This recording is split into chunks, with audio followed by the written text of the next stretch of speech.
Fala galera, tudo bem com vocês? Bom gente, vamos para mais um videocast aqui no meu canal, que eu havia prometido para vocês no Twitter, né? Eu falei que comentaria algumas coisas a respeito do fim desse messianismo democrático, utilizando aqui como gatilho, né, como ponta de lança, o que está acontecendo nos Estados Unidos da América, que eu creio que seja mais fácil para as pessoas visualizarem, porque é o que está acontecendo no momento, é uma coisa muito recente, e que de fato eu percebi que há um espanto gigantesco por parte das pessoas ao ver o sacro regime democrático norte-americano ruir na frente dos seus olhos. É isso, vocês podem se perguntar como é que isso é possível, como que a maior democracia liberal, aquela que as instituições são praticamente sacras, sagradas, né? As instituições como se fosse o céu na terra. Como é que isso foi possível? Como é que nós podemos realmente observar uma coisa dessa magnitude acontecendo diante dos nossos olhos nos tempos recentes? É claro que isso, né, para quem realmente já está engajado no assunto, era uma tragédia anunciada.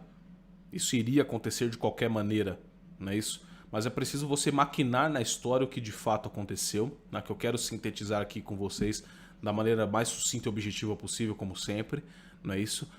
Mas que de fato, se nós olharmos na história, a própria semente ali do mal crescia dentro da democracia liberal norte-americana e que isso um dia, né, diante de todas as revoluções que aconteceram, principalmente após os anos 60, isso seria feito de todas as formas, né?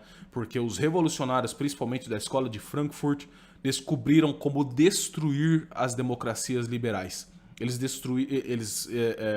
perceberam todas as brechas desse regime que foi tido no momento da história, nos séculos 17 e 18, como um sinônimo, né? Ou melhor, como um dogma da pacificação humana. Queria trazer realmente a paz terrena, queria trazer a estabilidade de todas as sociedades. Esse regime advindo então da razão pura, a razão humana na sua máxima ação, né? Na sua máxima compreensão da ciência política, dos regimes políticos, criou então esse magnânimo sistema que iria acabar com todos os conflitos. Conflitos de consciência, conflitos de religião, conflitos de Estado, conflitos jurídicos, etc, etc, etc.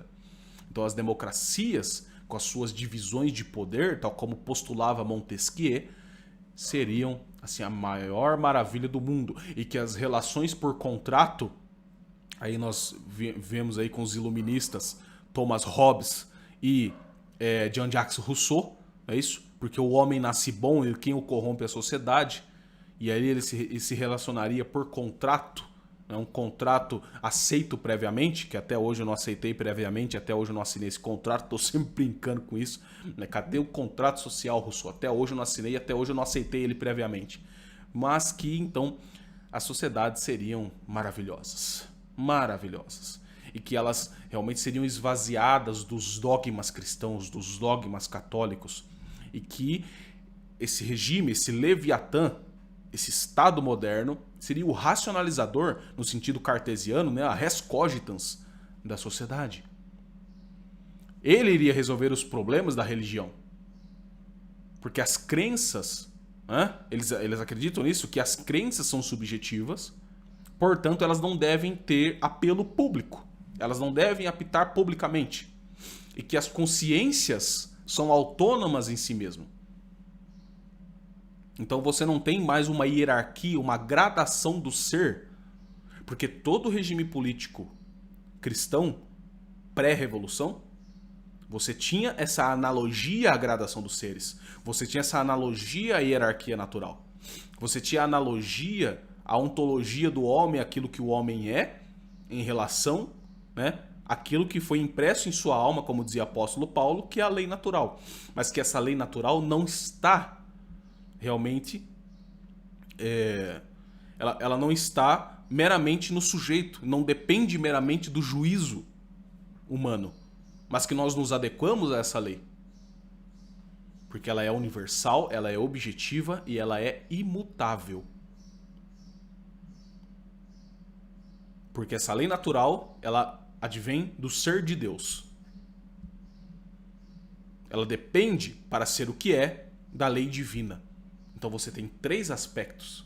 Você tem a lei positiva, que se adequa à lei natural, que se adequa à lei divina, assim como o direito. Direito positivo, que se adequa ao direito natural, que se adequa ao direito divino. Isso era tido na cristandade. Você não tinha na cristandade o que eles inventaram séculos depois, um pedaço de papel chamado Constituição Federal. Isso é uma discussão recente. Você não tinha isso. Chegava para um homem medieval, para a cristandade medieval e as suas autonomias locais, as suas estruturas de poder descentralizadas locais, não no sentido liberal, naturalmente, mas porque você tinha sociedades tradicionais, sociedades orgânicas. Se você chegasse para um católico medieval e falasse para ele, tá aqui a Constituição Federal, ele ia mandar você para aquele lugar. Fala, você tá de brincadeira com a minha cara? Isso não é possível, né? Mas que precisaram então destruir esse regime cristão para trazer aquilo que seria a paz mundial. A paz perpétua, né, no sentido kantiano. Bom, aí nós nos perguntamos, cadê essa paz perpétua que foi prometida com esses regimes? Se na cristandade nós tínhamos o poder temporal se ordenando essencialmente à autoridade espiritual, nós temos, na modernidade, a indiferença do poder temporal à autoridade espiritual. E depois de alguns séculos, a mescla dos dois, revivendo aquilo que foi feito nos regimes pré-cristãos, nos impérios cosmogônicos, né, como dizia Eric Fögling. No Egito, né? Nós tínhamos aqueles impérios que a autoridade espiritual era a mesma do poder temporal. Era o rei Deus. Havia uma divindade no rei Deus. E nos absolutismos monárquicos, nós temos o negócio sendo revivido. Com Felipe o Belo, né? É o rei Deus. É o rei filósofo, como dizia Platão. Quer dizer, voltou a coisa. Voltou a coisa. Tudo para negar a ordem, as distinções e a analogia aos entes. Tudo para negar aquilo que foi feito na cristandade. E nós assistimos, né, no finalzinho do ano passado e no comecinho deste ano já, esse messianismo que foi criado ruir. Esse messianismo que prometeu ao homem a sua autonomia, os seus direitos do homem, né, que foram criados pela maçonaria, objetando ali, tentando objetar e tentando ser antagônico ao direito de Deus. Então tudo aquilo que foi colocado nos direitos do homem com H maiúsculo pela maçonaria é uma maneira de negar os 10 mandamentos de Deus. É uma maneira de negar os dogmas da igreja.